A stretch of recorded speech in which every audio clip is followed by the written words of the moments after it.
Have you ever heard about the hidden cost of every AI prompt and felt your brain instantly go blank? Like it is some top-secret science equation meant only for professors? Good news, it isn't. Normally, when books explain things, they throw complicated acronyms at you. They write manuals that read like refrigerator guides. But why should learning be boring? So let's break down the rules together.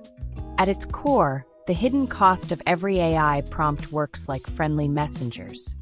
Each messenger has one simple job: receive a note, check the code, and pass it forward. No magic, just an ordered chain of tiny handshakes. Think of it like wobbly wooden gears inside a toy clock. Everything is connected. When you spin the first gear, the next spins twice as fast, and the bell rings. Next time someone tries to intimidate you with big terms about the hidden cost of every AI prompt, remember our gears. It is simple, it is elegant, and it belongs to everyone. Doodle style wins. Keep building.